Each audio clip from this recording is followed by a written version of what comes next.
The abject failure of Alien 3 nearly caused director David Fincher to swear off filmmaking altogether, sending him back instead to his comfort zone of commercials and music videos. Where the 1980s were primarily defined for Fincher by his music video collaborations with some of the day's biggest performers, the early 1990s saw the director working on huge commercial campaigns with some of the biggest brands in the world.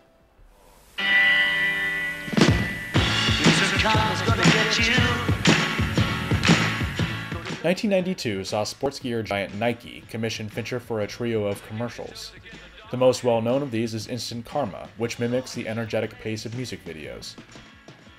Fincher's touch is immediately evident here, with his high-contrast look that incorporates key components of his style, like silhouettes and a cold color scheme.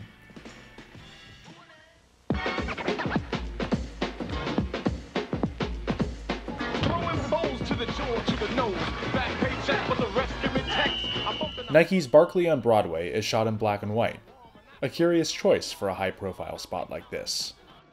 The central conceit of a theatrical stage show lends itself quite well to Fincher's talent for imaginative production design and lighting. Like Instant Karma, Barclays on Broadway has taken on something of a cult status, especially because of Charles Barkley's cheeky persona. Count to yourself whenever you're practicing. 1, 2, 3, 4. Let's play drums. The third spot, Magazine Wars, revolves around the conceit of sports magazine covers in a newsstand coming to life and causing a mess. The idea is heavily reliant on visual effects, which comes naturally to Fincher. In 1993, Fincher once again collaborated with NBA superstar Charles Barkley on another spot for Nike called Barkley of Seville, that makes use of the same old-world imagery that Fincher's prime influence Stanley Kubrick used so excellently in 1975's Barry Lyndon, while also foreshadowing the eerie Illuminati imagery that Kubrick would depict in Eyes Wide Shut 6 years later. The piece is textbook Fincher, featuring a dueling orange and blue color palette, as well as theatrical lighting that highlights some excellent production design while casting artful silhouettes.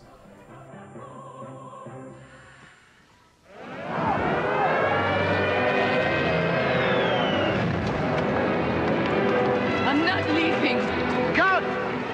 Fincher's spot for Chanel, called The Director, is an excellent example of his grunge glam aesthetic. The piece makes evocative use of its cold blue color palette and smoky European urban setting, with the director's high contrast lighting bouncing off the wet streets and old-world architecture. Fincher's fondness for revealing the artifice of the shooting process is incorporated into the narrative, as his opening vignette is revealed to be the shoot for a large movie, with the titular director being shown mostly in abstract silhouette form. Curfew is now in effect. Curfew is now in effect. All suspects. Fincher's filmography owes a lot to the work of Ridley Scott and his brother Tony Scott. Ridley's influence in particular is deeply felt in the fundamental building blocks of Fincher's aesthetic, and Fincher's Blade Roller spot for Coca-Cola seems to be directly lifted from Ridley's visionary sci-fi masterpiece Blade Runner. We see a dystopian city of the future, characterized by neon lights and Asian architecture, bathed in perpetual smoke and soaked through to the bone.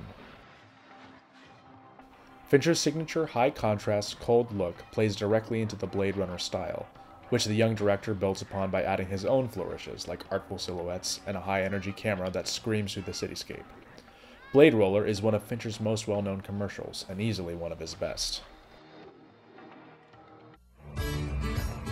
Have you ever paid a toll without slowing down?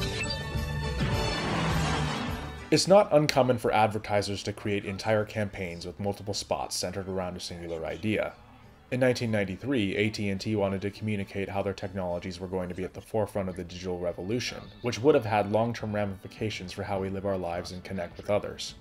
To convey this message, AT&T hired Fincher, a director well known for his fascination with technology, for their You Will campaign.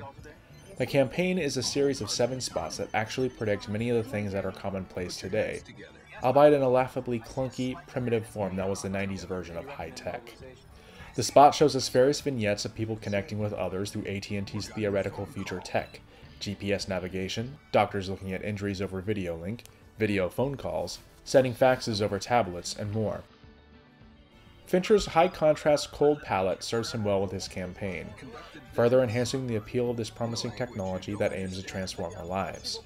Looking back at these spots over 20 years later, it's easy to laugh at the clunky tech on display, but it's remarkable how much of it they actually got right. You will. And the company that'll bring it to you, AT&T.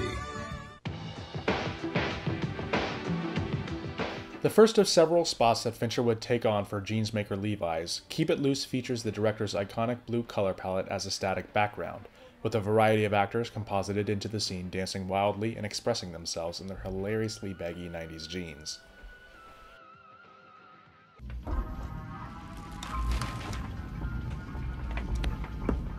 "1994 saw several more Levi's spots heaped onto Fincher's plate, with Reason 259 rivets being the standout. The piece features the cold blue high-contrast look Fincher is known for, along with a premise centering around tech. In this instance, a machine that is able to punch a single jeans rivet into someone's nose as a decorative stud.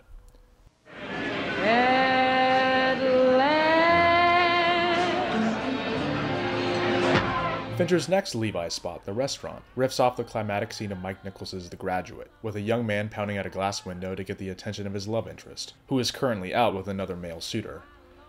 Like several of Fincher's other works, his treatment of color pits the orange of the warm restaurant interior against the cold blue exterior. Diffused highlights and high-contrast lighting complete the look for yet another classic Fincher commercial. They're gonna send you to school, boy, to spend 4 years learning what 200,000 other guys who've already got the jobs you want already know. Fincher's last spot for Levi's turns their branding into a counterculture anthem, creating several vignettes of young people rebelling against corporate suit culture, a theme he'd explore again, quite viscerally, in 1999's Fight Club. Fincher's interest in architecture is also apparent in the spot's closing shot, which features Los Angeles' iconic U.S. Bank Tower, at the time unfinished and under construction. Troy Aikman, Michael Irvin, they have ESP, man. I've seen them on the field like cosmic twins. ESP. It's the special message. Another of Fincher's most infamous commercial campaigns was for Nike, called The Referee. The series features Dennis Hopper as an unhinged NFL referee, who excitedly obsesses over football to the camera in various places. NFL game footage is intercut to match the visceral energy of Hopper's ranting and raving, with Fincher's high-contrast cold color palette further accentuating his mania. The campaign even boasts that holy grail of commercials, a Super Bowl spot, which riffs on the famous opening sequence of Patton. In successfully returning to the medium that made him famous, Fincher was creatively recharged to the point that he felt ready to make another run at feature filmmaking. If he didn't nail it this time, however, it's doubtful he'd ever be given another shot. If he was to achieve liftoff, he would need a proper launch pad. In the mid-1990s, a script by newcomer Andrew Kevin Walker called Seven was making the rounds and generating excitement all over town. Readers and creative executives alike hailed its bold, original storytelling and that ending. That audacious coup de grace ending that nobody saw coming. That ending that could possibly never be put into the finished film, and thus had to be rewritten and castrated into oblivion, for fear that its inclusion could break cinema itself. Indulgent hyperbole aside, it was the ending that cajoled the jaded Fincher back into the director's seat. While Fincher didn't have enough clout on his own to drop mandates that the original ending would remain as written, his attached stars Brad Pitt and Morgan Freeman did, and they used that clout to back up their compromised leader. As such, Fincher was in an enviable position to infuse this hauntingly original story, free from the baggage of franchise, with his unflinching style and uncompromising vision.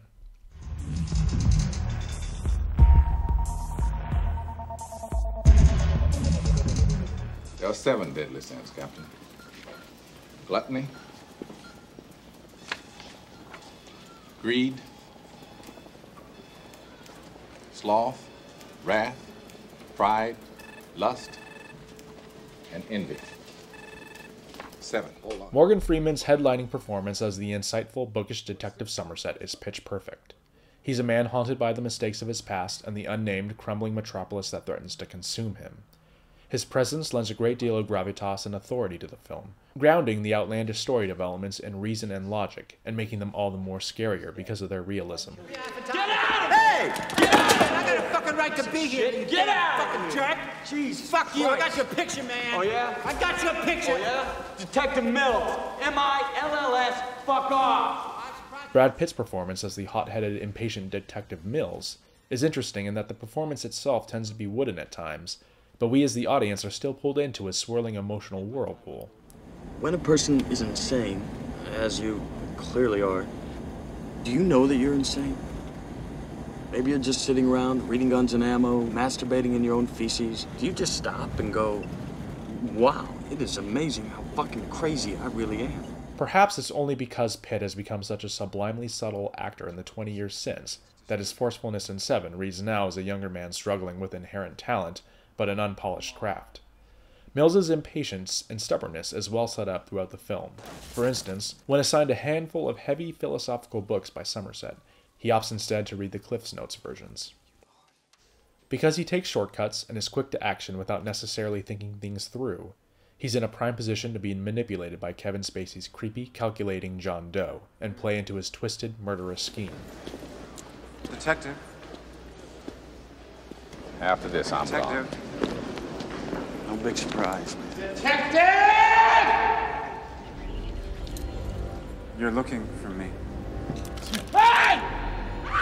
Spacey imbues this psychopath with a degree of intelligence and brilliance that one doesn't necessarily expect in their garden variety serial killer. For Doe, his life's work is his life. He has no job or relationships to speak of, only a single-minded focus to complete his grand plan and etch himself permanently into the criminal history books. As evidenced by Netflix's House of Cards series, Spacey is at his best under Fincher's direction, and their first collaboration together in Seven results in the actor's most mesmerizing performance and a career stuffed with them. While the potency of Seven's story hinges on this trifecta of brilliant performers, Fincher doesn't skimp in the supporting department either. David and I are gonna have a baby.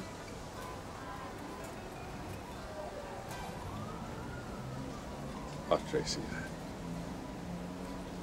I don't think I'm the one to talk to about this. I hate this city. He enlists Gwyneth Paltrow, who, coincidentally, was dating Pitt at the time, to play Pitt's supportive sweet wife Tracy. Paltrow takes what easily could be the standard non-confrontational supporting housewife stock character and infuses it with a creeping pathos and dread, grappling with moral conflict over bringing a child into the dark, overbearing world that Fincher has created on screen. And another nod to Kubrick's profound influence on Fincher, Full Metal Jacket's fire and brimstone drill sergeant R. Lee Ermey shows up here as Somerset's weary precinct captain. Don't even start that big brain of yours cooking on this, all right?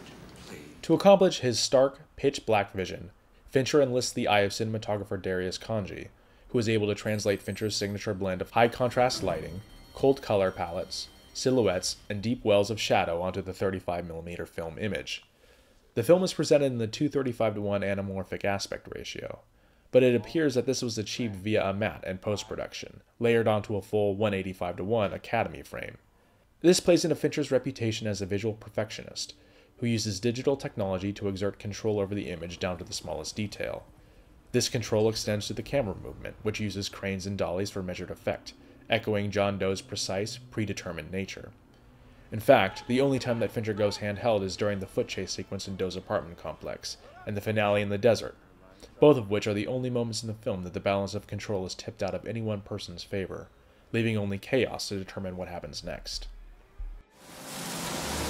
Nothing's been touched. Everything's like I found it.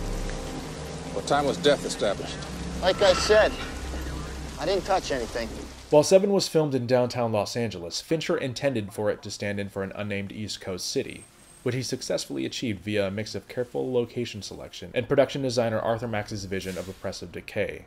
A never-ending, torrential downpour of rain amplifies Fincher's signature grunge aesthetic, although its presence was initially less about thematics and more about creating continuity with Pitt's scenes, who had to film all of his part first before leaving to work on Terry Gilliam's 12 Monkeys. Mills.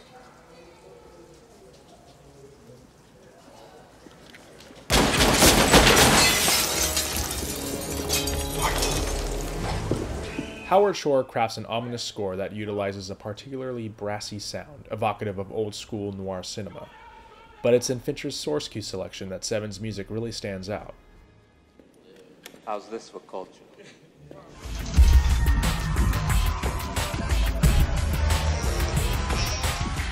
He uses a cover of Nine Inch Nails' Closer for the opening credits, foreshadowing Fincher's later collaborations with Trent Reznor on the scores for The Social Network, The Girl with the Dragon Tattoo, and Gone Girl.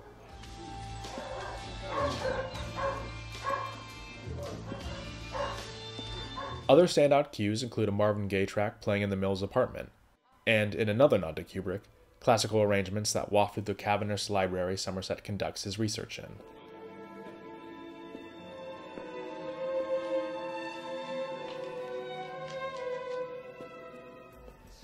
It's also worth highlighting Seven as Fincher's first collaboration with Ren Kleiss, who would go on to create the visceral, evocative soundscapes of Fincher's subsequent films.